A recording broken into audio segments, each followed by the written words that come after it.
Thank you very much for coming.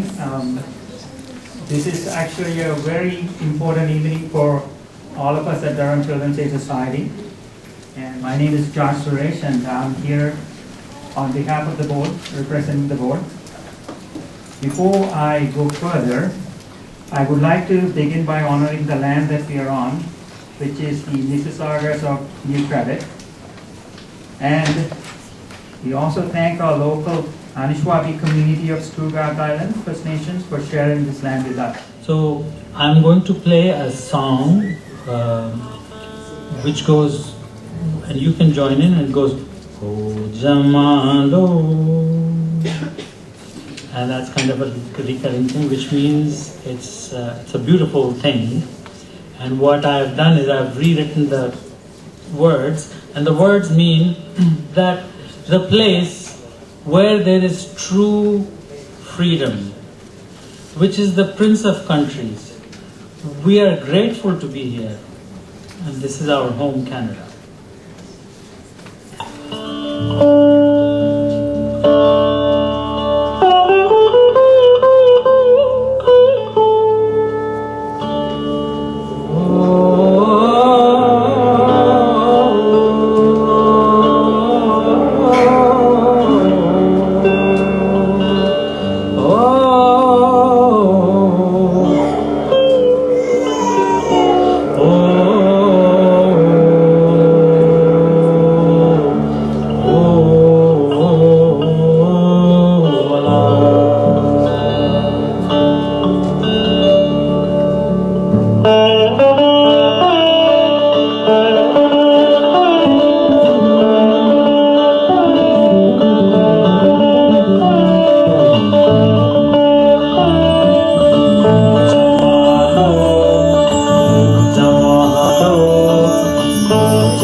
As a system, child welfare must acknowledge and address our part in the oppression of Indigenous, racialized, and marginalized communities.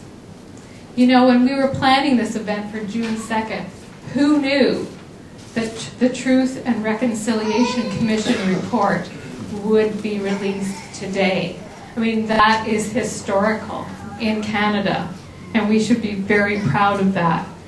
And in child welfare, this oppression manifests itself in the 60s scoop, and it continues to be a legacy that we deal with to this very day.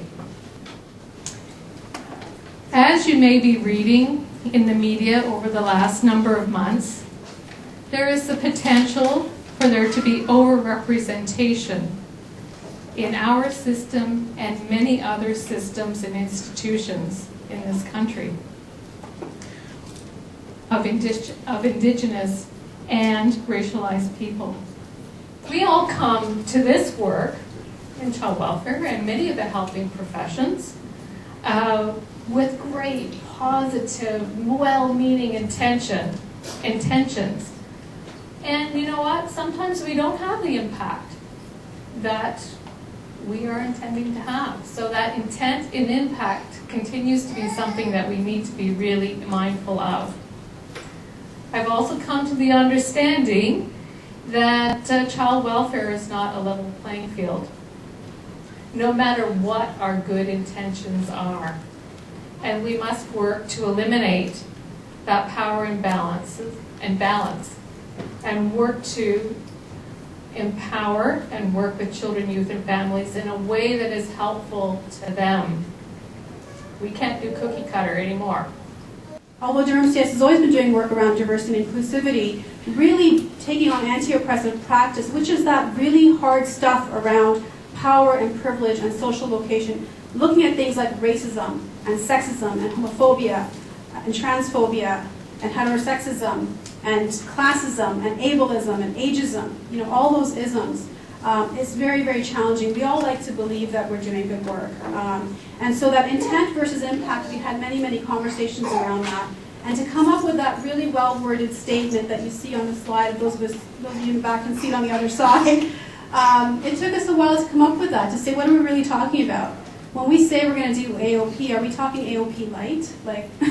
Or are we really going to do AOP? Are we really going to target the issues of power and privilege? And I'm really proud to say that this organization has taken that path. So as a really powerful organization, we represent a legacy. Unfortunately, one that, yes, we do some great work, but there are parts that we're not as proud of. And we really need to own the truth of that. We need to own that part of the history to really be able to reconcile, speaking of truth and reconciliation, to be able to move forward and really work with communities effectively. Hi, my name is Brandon. I'm 20 years old and I have been involved with CAS since 2007. My childhood was overall pretty good. I had a lot of friends. I was athletic and also known as the class clown. I just dressed like your typical little boy. The only problem was no one knew I was a boy except for myself. This being said, I am actually transgender, which in my eyes, I believe it means you were born into the wrong body than you truly are. So I was born in a female's body, but I was always a male. Things started going downhill pretty quickly between grades 6 and 8 as I started hitting puberty, and it was just one of my worst nightmares. Imagine going through puberty in the other gender's body. Wouldn't you feel weird? Because I sure did. Things started to get worse for me, like my anger, my depression. I was cutting all of my friends out or treated them bad as I didn't want anyone around me as I wasn't my true self. It got so bad, lots of doors of trying to get me help were shut on, and my mom was trying everything in her power to get the help I need, as no one knew what I was going through, not even her. So September 2010, I was put into the care of CAS. In October 2013, I was officially on my hormone treatment thanks to the IRIS program, and as of January 2014, I got my double incision top surgery that my wonderful parents paid for. In summer 2013, I also got my name legally changed. My purpose is to make a change and let everyone know it is totally okay to be yourself. It took me over 1.5 years after I came out to realize that. I had to do what was best for me, so I got back into school, cut off all the negative friends out of my life, and moved back home with my family.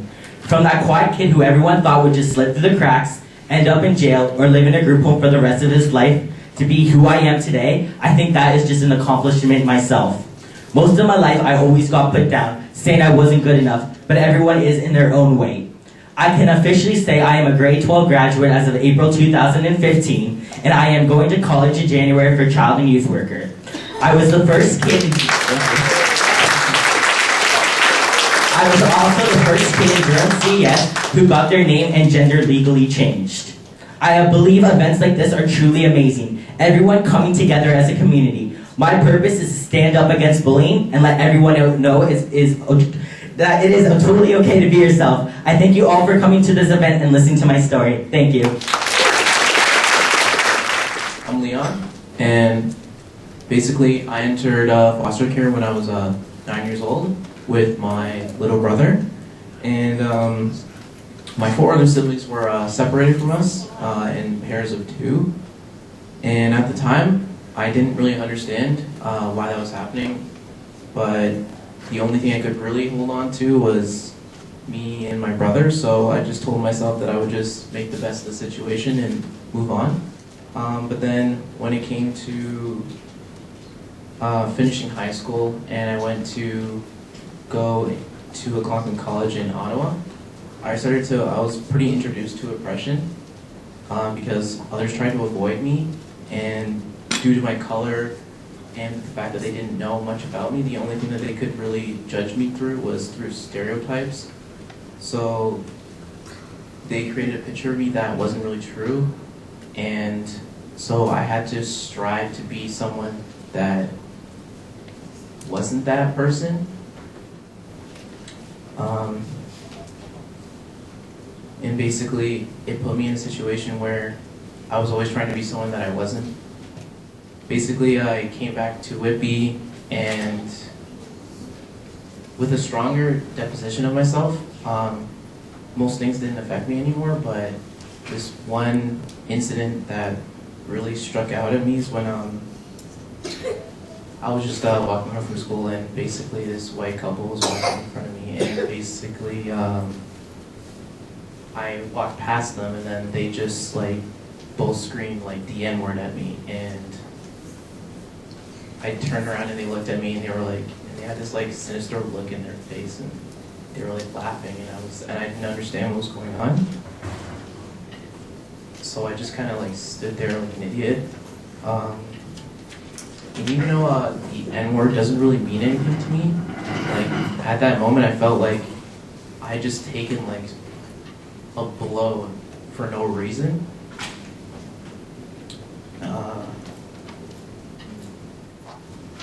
Even though I tried hard to be someone I wasn't, I learned the hard way that you end up the way you are in the end. And I've learned to be who I really want to be and live naturally into the person that can strive for their own goals and their own ambitions. I just have so much emotion even hearing the two stories. It's one thing to hear about things that are happening in the past. It's another to hear about things that are happening right now as we speak. And I have, like Tamina, I never envisioned myself working in child welfare because I always felt, child welfare is probably the most oppressive of the oppressive social institutions that we have, right? Yes. That's the reality. But that work is so important. That work needs to be done because we need to bring hope and opportunities to children, youth, and families. I mean, what you're doing at Durham Children's Aid, it's the sort of thing that I've been teaching about for 25 years. It's the sort of thing that I've been preaching about for 40 years. It's the kind of thing that I've been praying for. I kid you not, praying for this kind of institutional change for my whole career. So this agency, you're saying you're one of the few in Ontario. Let me tell you, you're one of the few in Canada. So this agency is saying, this is a place where you can be who you are. This is a space where we need to, as an agency, put in place the processes and supports that you need so that you can be all of who you are, so that you can reach your full potential.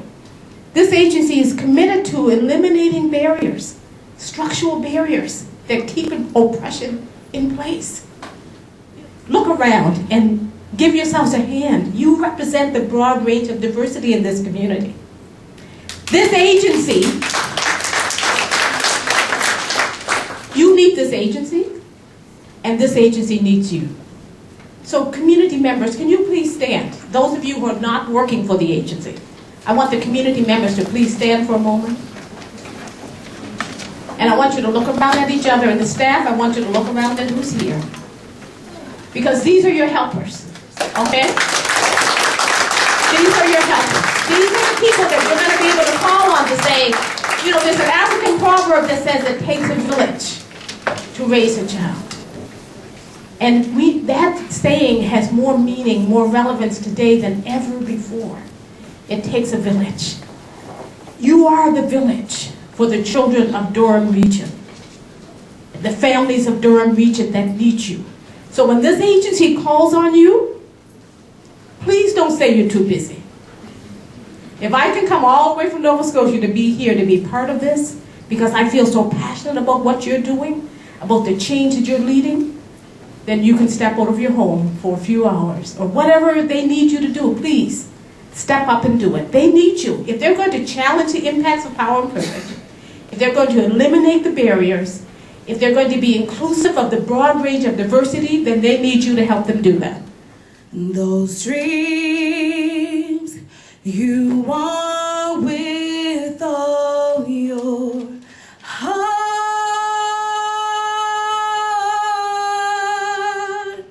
So I'll do whatever it takes. Follow through with the promise I made. Put it all on the line for what I hope for at last will be mine. reach higher. Just for a moment, touch the sky. And then one moment in my life, I'm gonna